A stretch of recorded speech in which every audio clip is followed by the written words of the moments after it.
Is it on now? Okay, there we go. It's a continuation of some of the things that he's been talking about in chapter 11, but he's going to switch gears a little bit. And I promised Jack that we would get through the whole chapter tonight. No, I didn't. I promised him that we would get through the first paragraph. Of course, that's better than he's been doing. He was going really slow, so we're going to speed it up tonight. Anyway, let's read together the first paragraph in 2 Corinthians, the 11th chapter. What did I say, the 12th? Yeah, it's the 11th chapter. So for those of you who had your phones, you have to scroll back one page. I'll be reading from the New King James tonight just because I really appreciate the way that it translates this first paragraph. I think it makes it pretty clear what's going on. And on top of that, that's the one that I have with giant print. So we're going to read the New King James tonight. Paul starts out, he says, "Oh, that you would bear with me in a little folly. And indeed, you do bear with me. For I'm jealous for you with a godly jealousy. For I have betrothed you to one husband, that I may present you as a chaste virgin to Christ. But I fear, lest somehow, as the serpent deceived Eve by his craftiness, so your minds may be corrupted from the simplicity that's in Christ. For if he who comes preaches another Jesus, whom we have not preached, or if you receive a different spirit which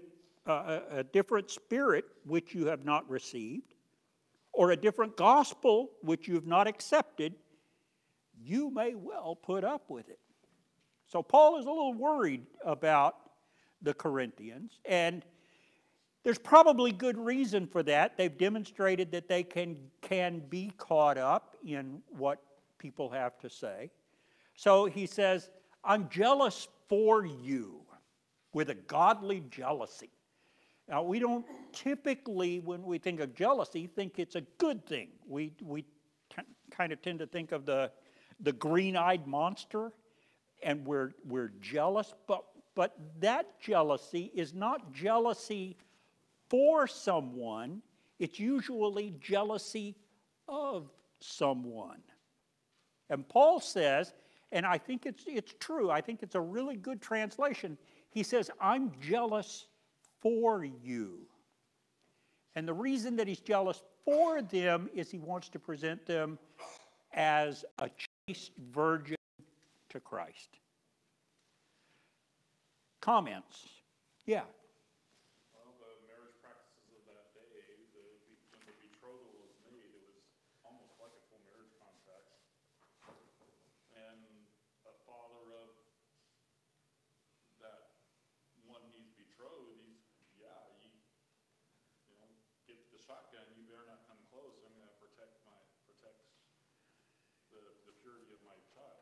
Yeah, we'll talk about the old Jewish wedding customs a little bit more completely in just a minute, but it's a good point. Yeah. God refers to himself as a jealous God. God is perfect. If it's bad, it's just got to be right. That's true. That's true. God is not, again, God, I don't think God is jealous of us. He's jealous for us. And I think that's a big difference. When you think of jealousy, like I said, you usually think of the green-eyed monster.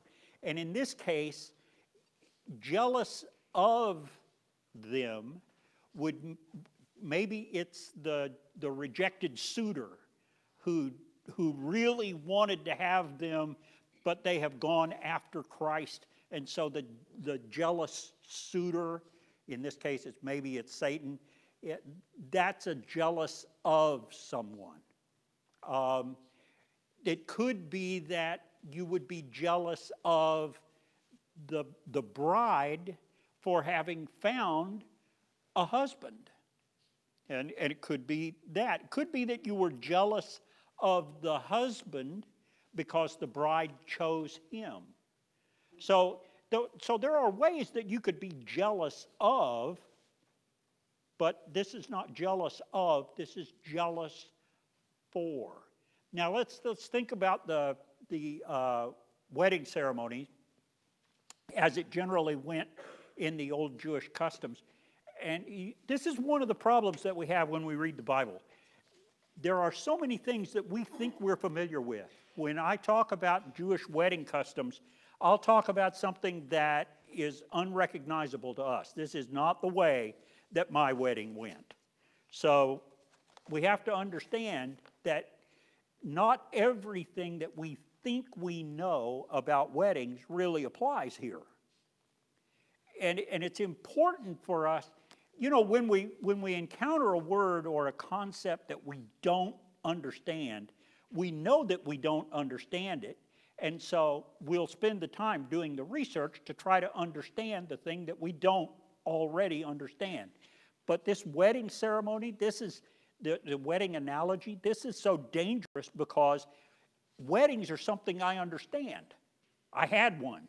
You know, I gave away my 2 daughters in weddings.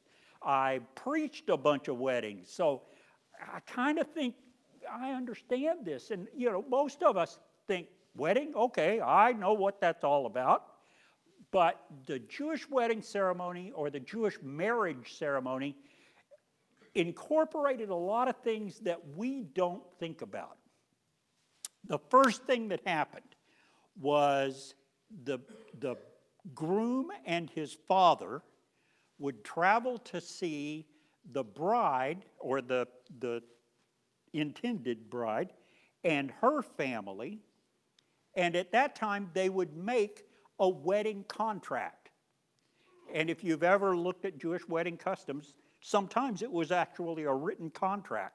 And the groom's father would sign it, and the groom would sign it, and the bride's father would sign it, and the bride would sign it. And at that point, you were contractually obligated to carry through on the wedding. If after that point you decided that you didn't want to be married to that guy, you had to get a divorce. You couldn't just say, let's call it off. I've got cold feet and we're not going to get married. There was none of that. Once you'd made the contract, then you had to go through with the contract. There was usually some kind of monetary, we think of it as a dowry. It wasn't exactly a dowry as much as it was the exchange of something valuable that sealed the contract.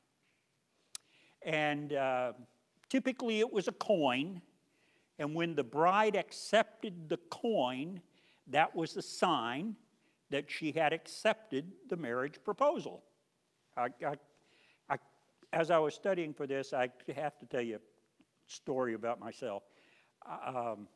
Preachers have a really bad habit of sticking their foot in their mouth, me in particular.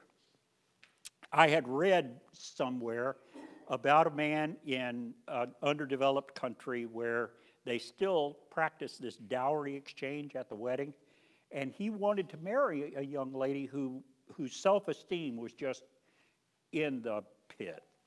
She just didn't think of herself very highly at all.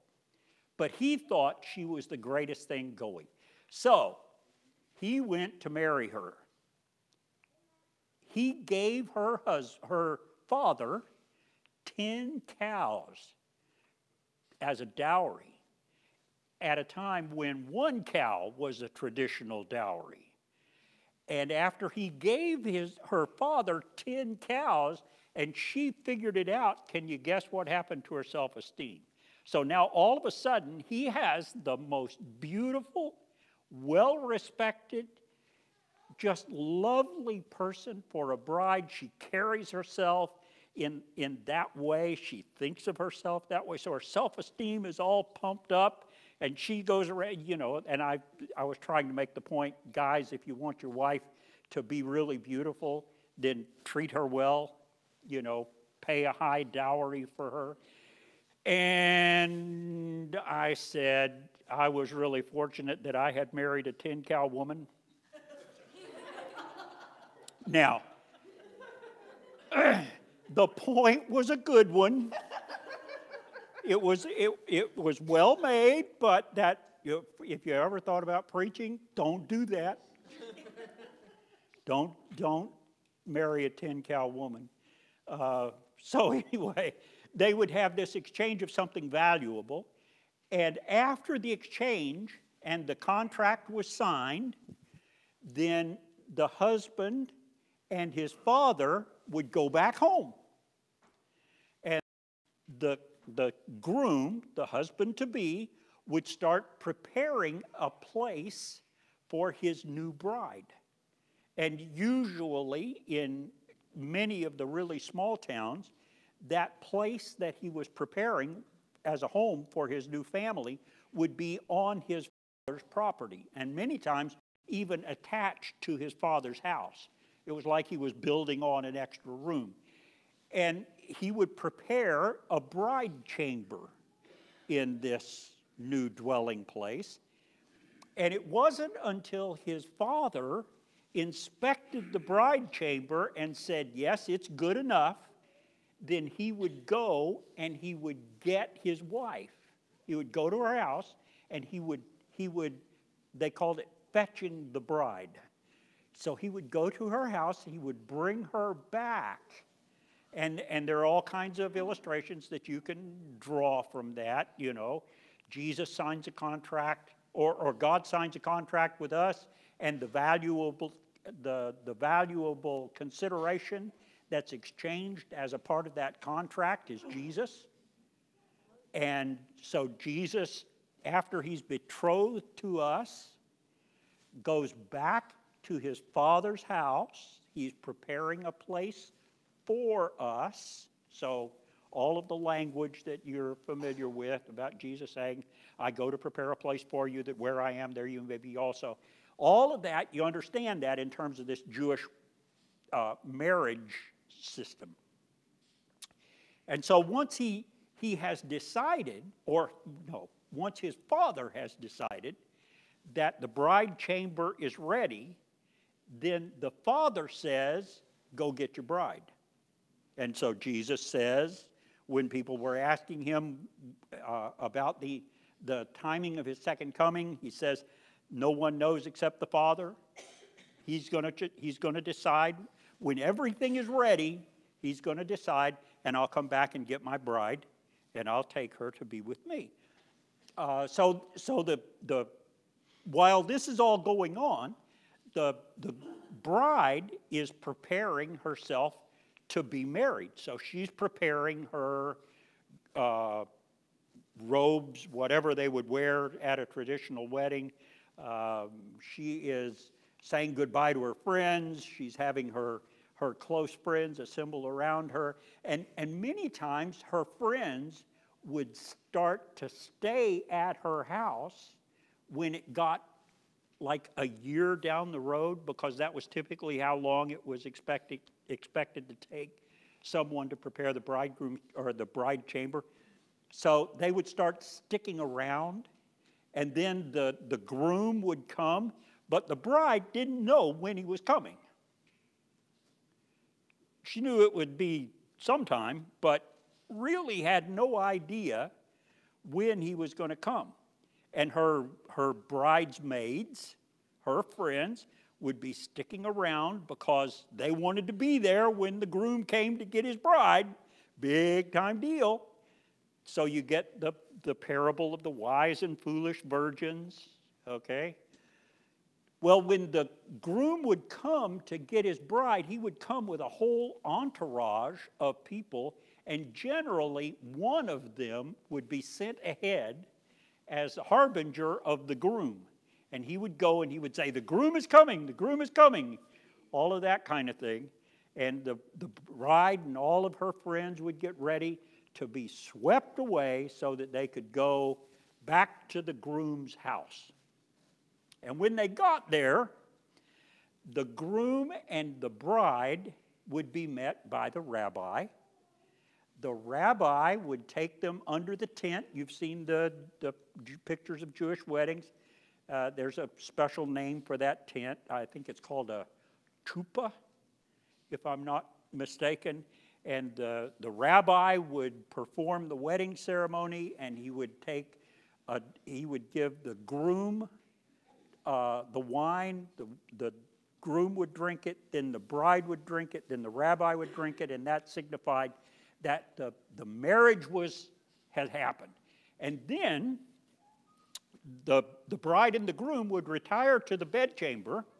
Now, nobody has been there except for the rabbi and just the bride and the groom. And they would go into the bedchamber, and they would stay there for about a week.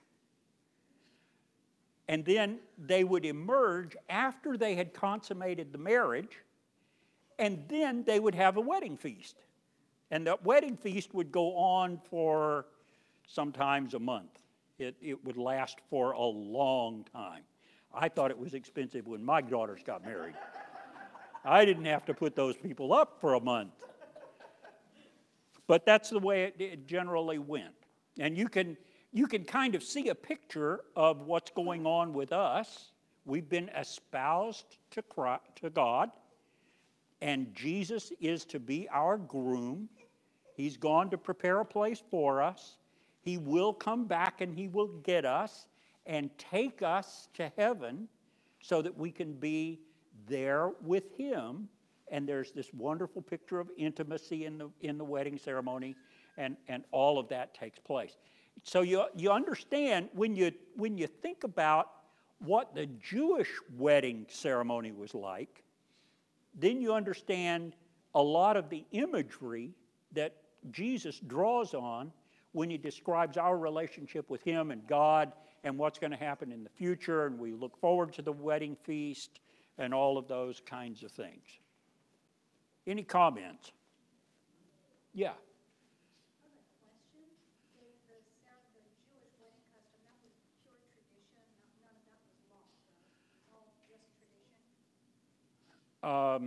I don't know that I have read anywhere in the Old Testament that laid down these things as a matter of God-given law, but it was a tradition. And it was something that the Jews of Jesus' day would have been intimately familiar with. It was just the way that things were done. In your research, did you run across how early in their history they began that practice? Was it part of the patriarchs or the judges? I don't know, although you see vestiges of that even in the stories in Genesis. The weddings that were arranged, the fathers would arrange the wedding or arrange the marriage. Yeah. Exodus 22:16, about various laws and so forth, talks about if someone takes a virgin who's not betrothed, he has to give a bride price. So the idea of a bride price is in the law. Right. I don't know that all of the intricacies of this, all of the formality that surrounded it was a part of God-given law, but it had been traditionally practiced that way for many years. It's fascinating that that imagery was incorporated in how in the story of Jesus, even though it's not incorporated in the law. Got to part of their culture and blended that in as well. Yeah, you're right.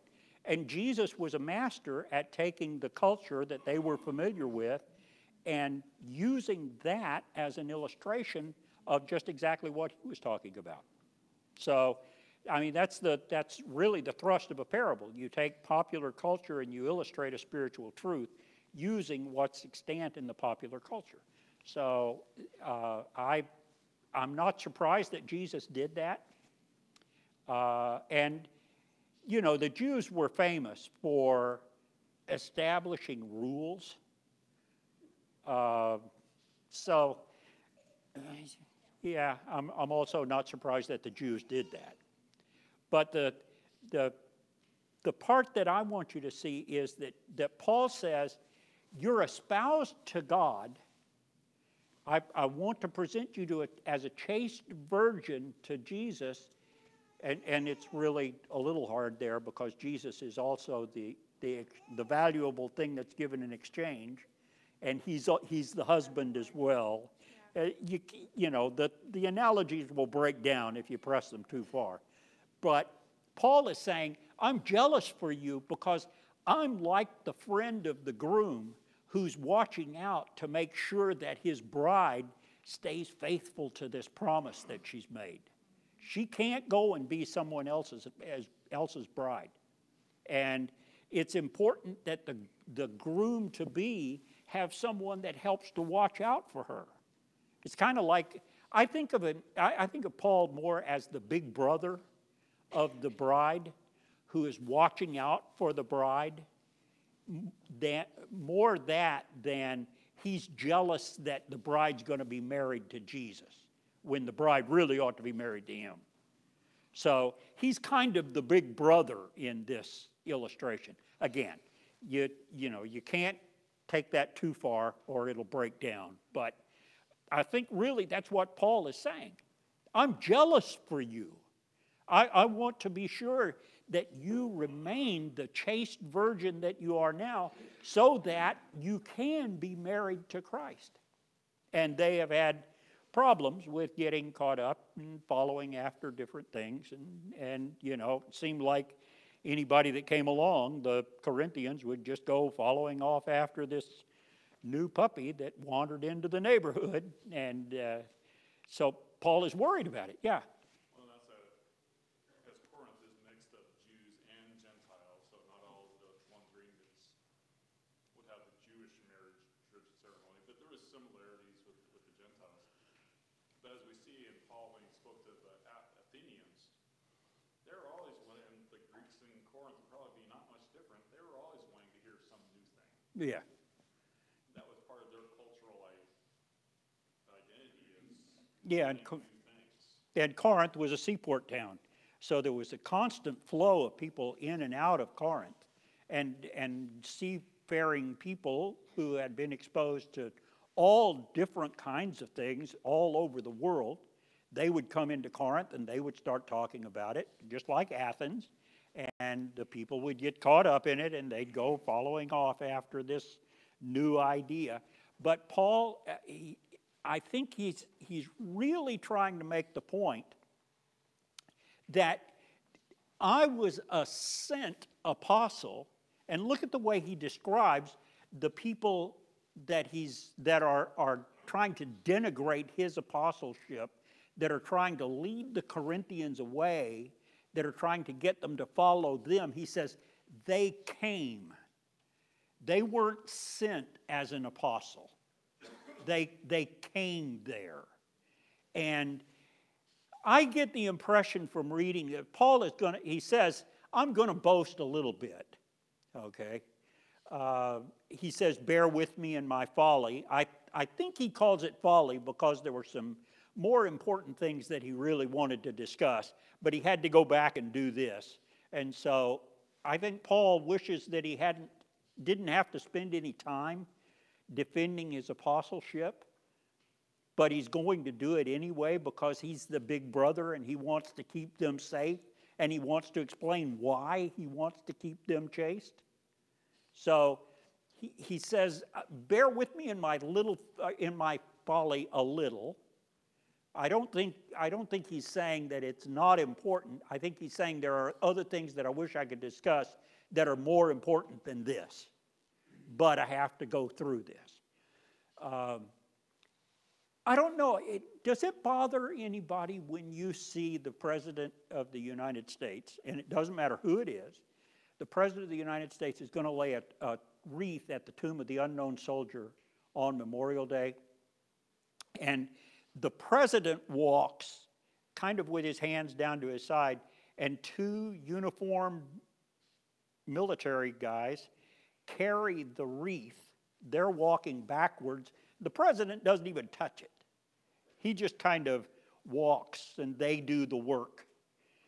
And if it's raining, There's a uniformed military man standing behind the president holding an umbrella over him while the uniformed military guy gets just drenched.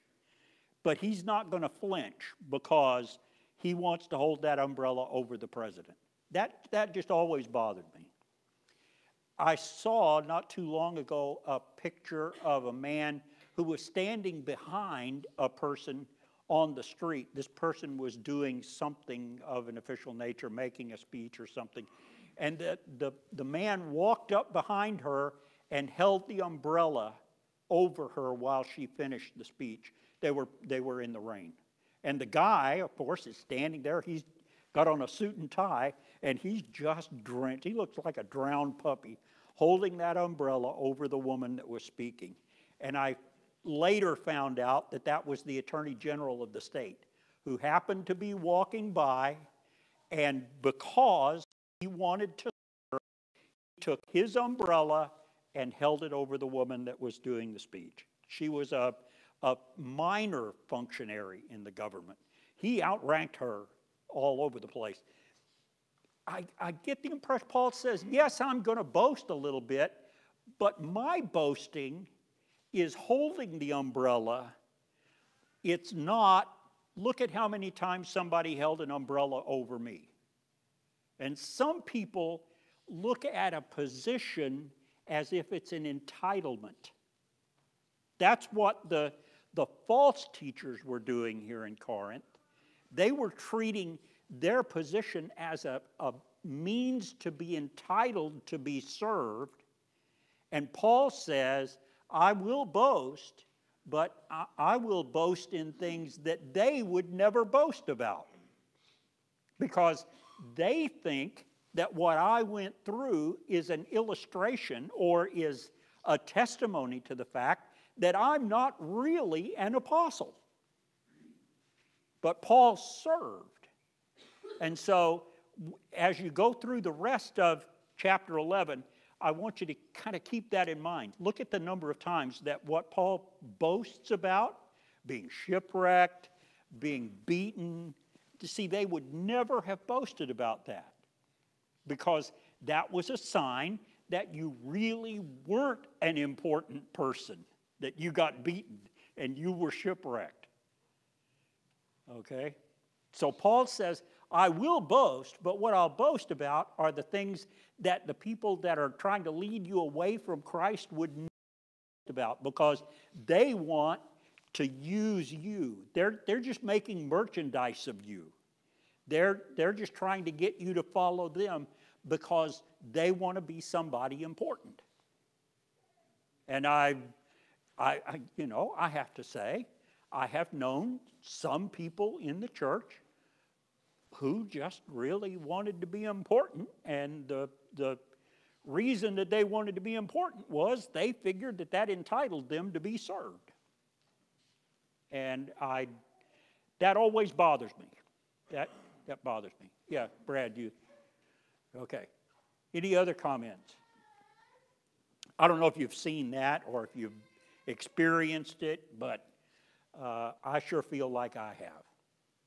The people that I think are the most like Paul are the people that quietly serve in the background and nobody knows who they are. And I get the impression that Paul would have been just as happy if he didn't have to tell them about all of the things that he had done. Because he would have preferred that he could do those things and nobody ever mentioned it again. And I've also known people that were like that. I have seen some people that served quietly but accomplished so much more than the people that served because they felt like they were entitled.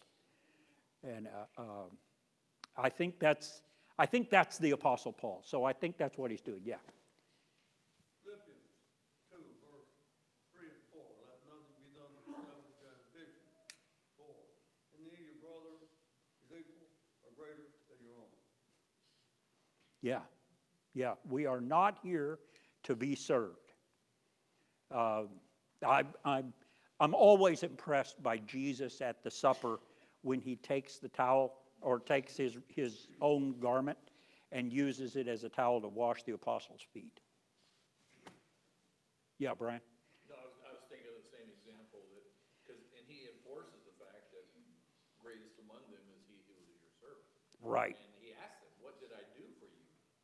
And of course, they're just appalled at first. You know, what are you down here washing my dirty feet for? Right.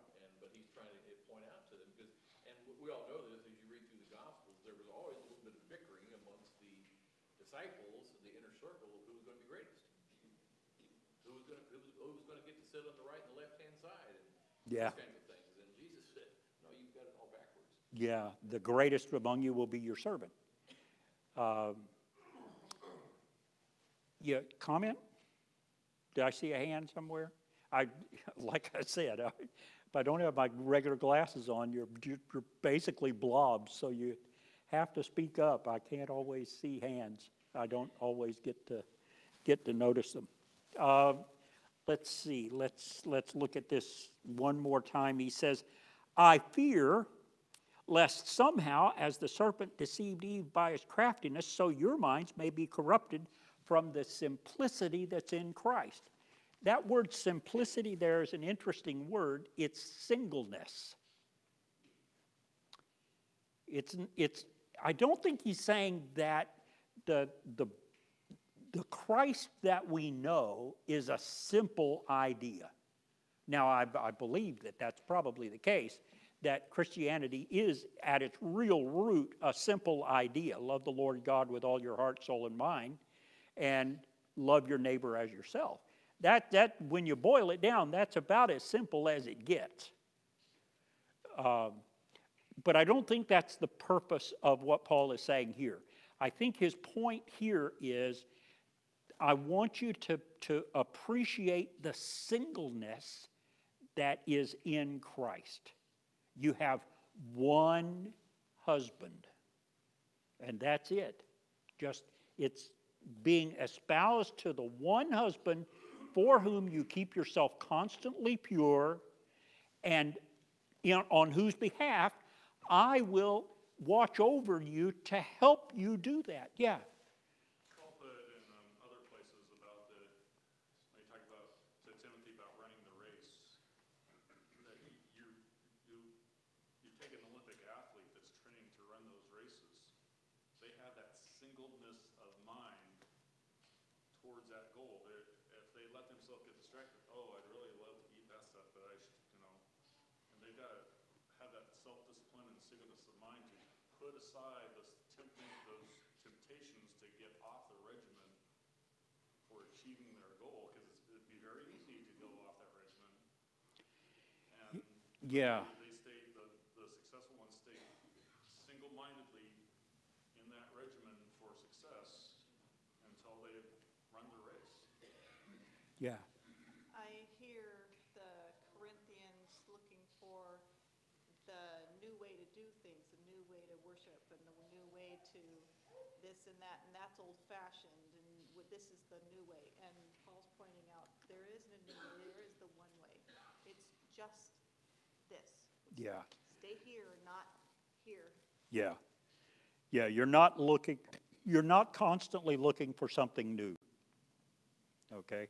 That's not to say that Christianity does not accommodate new thought. Christianity does accommodate new thought, but it doesn't do it if it replaces Christ. You can't do that. How many of you are familiar with the history of singing in worship? For many years, up until the middle of the 18th century, there were people that thought that it was sinful to actually sing words that were set to music. So instead, they sang chants, and they did not sing popular verse, or when I say popular verse, they did not sing popular poetry. We, for the most part, sing popular poetry, and it's put to music. Goodness, I remember it's just shortly before I kind of really knew what was going on. There were folks that argued that you shouldn't sing four-part harmony because that was distracting. It would lead you away from God. It was entertainment. It wasn't really worship. And so there were people that said we shouldn't sing four-part harmony, and there's probably no real reason for that. It's just that's the way they'd done it for so long, and they thought it was outrageous that people were taking popular verse and putting it to music and singing that in worship to God. So that's not to say that Christianity doesn't accommodate new ideas. Yeah, we accommodate new ways of singing, but we're still singing. We're still doing the same thing. Yeah, it's sing and make melody in your heart to the Lord. So we're accommodating new ways of doing things, and I suppose had I lived back in the 300s, I would have been accustomed to chanting the Psalms, and I would have found that to be a good way to worship God. But we've not accepted a new Christ. We have not accepted a new gospel when we accommodate new ways of accomplishing the same task. You know, Well, that's the whole point. It's the same task. It's not different. yeah, right. Jesus said, go, and most people walked, or they rode a camel or a horse or a donkey, or maybe they rode in a boat, but not any of them drove in cars. Yeah. Well, the reference here to the serpent and Eve, the serpent deceived by word games and changing, that's not what God really meant. This is what's really, you can't. And that's what the Greeks at that time, and even happens today, you know, well, that's not really what that passage means. Stay with the single-minded simplicity, sincereness, purity, as it mentions there, purity of the word. I've seen it of younger Christians, it happens in our colleges and universities today. I've seen young Christians raised on the word, they go off to university and they fall prey to this word twisting and of the world that Satan puts out there. Yeah. I mean, I went back to graduate school when I was 50. And I was fortunate. I could encounter things that I knew weren't true. And I was 50, and I wasn't so awed by a professor who had all kinds of alphabet soup after his name. And I could say, hey, that's just not true. And I did, and sometimes I got trouble because of it. Sometimes, you know, I was able to impact what was going on in the classroom around me. So yeah, you're absolutely right. We encounter new things, and if we're not real well versed in the things that we know already, if we're in psychology they call that inoculation.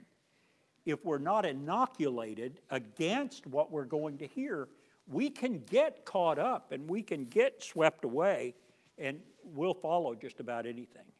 And I'm out of time.